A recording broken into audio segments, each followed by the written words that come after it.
Shalom, brothers and sisters. Yeah. So we got Micah 3. Bam. Get a cup of tea and enjoy.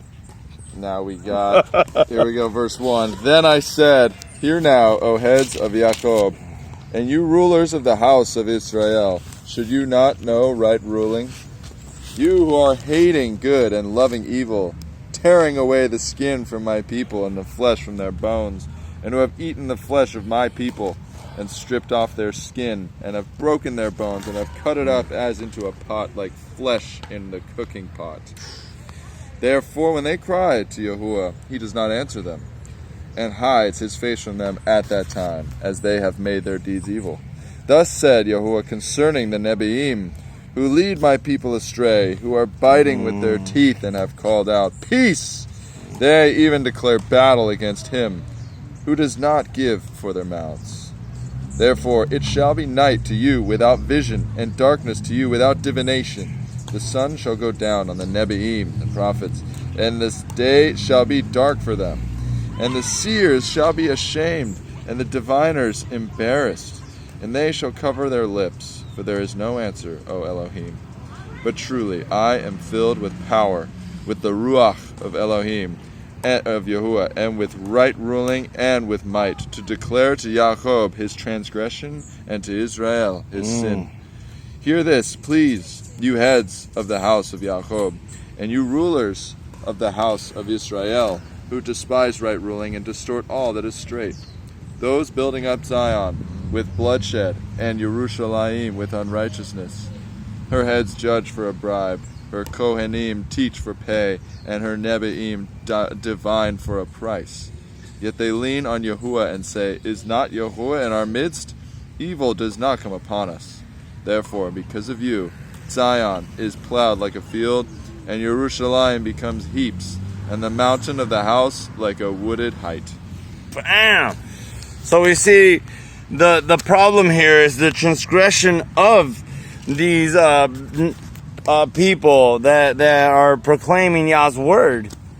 That's right. Right? So it's like that's the problem. That's it. They're evil. They're in a delusion because they think that because they're proclaiming Yah's word and living unrighteously, that evil does not come upon them.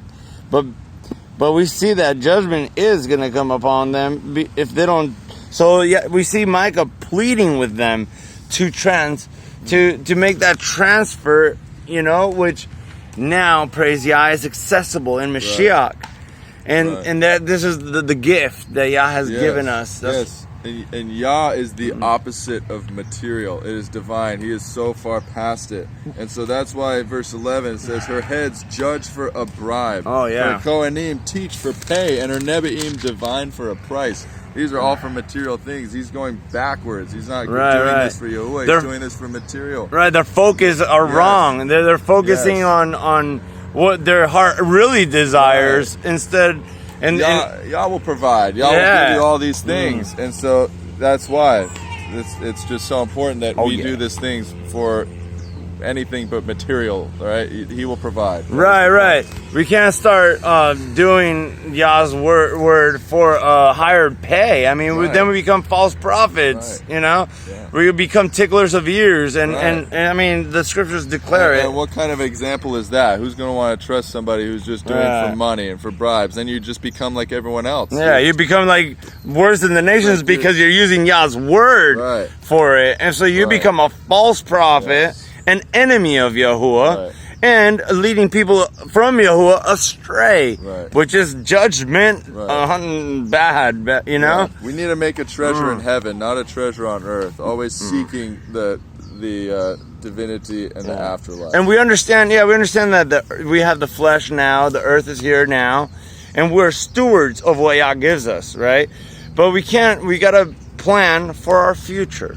And so by doing that, we start, building treasures in heaven instead of on earth. Like where the moth rot. I mean, it's in the scriptures how to do it. If you're interested, please check out Yah's word. They're amazing. Shalom.